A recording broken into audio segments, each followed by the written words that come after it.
Hey YouTube, Mark Kaufman here, and today I have another very interesting Swiss Army knife to show you. And don't worry, I have some modern folders coming up, and I have a few other reviews coming up. So it's not going to be all Swiss Army knives, but I have a few that I've wanted to show you, been wanting to show you, and they have finally gotten here. I have finally worked on them, and they're ready to be shown off. And this one today is a Victorinox Ambassador.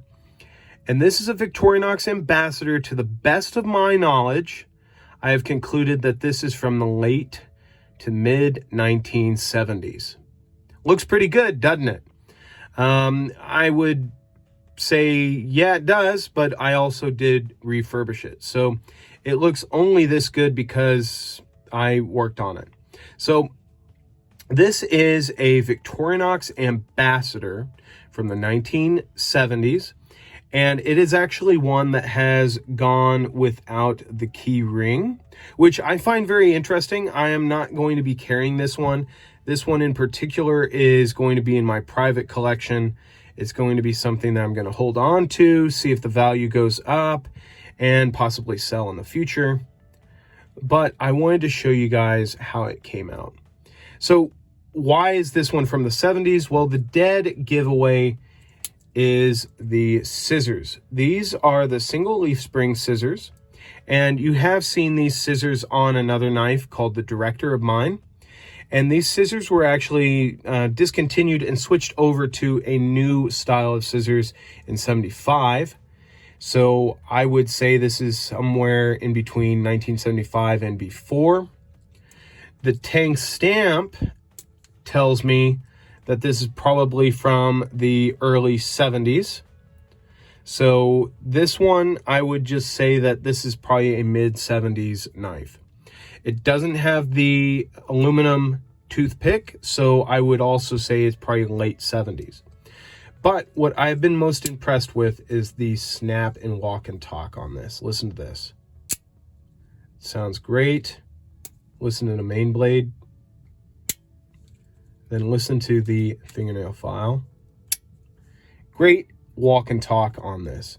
Now, I do have my modern Ambassador, but this one has a key ring. But let's real quickly take a look at a modern Ambassador versus one from the 70s. So we have the two sets of scissors here, and you can see the differences almost immediately. We have the screwed in pivot here, which was transitioned over to the pivot, not the pivot, the rivet over that was switched in, I believe it was 1995. This spring was changed over to this style of spring in 75. And then the style or the look of the scissors, I would have to say, was gradually changed. As the tooling got better and the machines got better, I think those just changed naturally. But you can see the difference there. Then let me show you the backside. So there are the scissors, and I will be honest with you, I picked this one up on eBay, and the only reason I knew what it was because they gave a detailed picture of the scissors.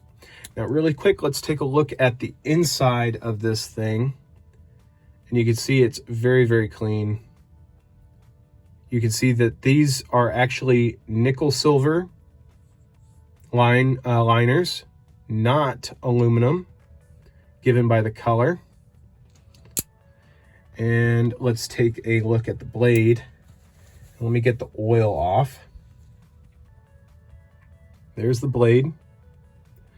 Few spots on the edge of the blade. I haven't sharpened this one. I don't think I will. But the blade itself is in really good shape other than the smear marks. And you know what? Let me pull out the nail file. Now, the nail file, I know that there's a different nail file on the Executive, but this one has I guess the gravel pattern. I don't know exactly what they called that, but it is a little bit different than the one that we have now. There's just very slight differences. The one from the 70s is here. The one from the current era, 2020, is here. And you can see that there's some slight different aspects of it. There's a bevel on the edge here. There's no bevel on the one on the right.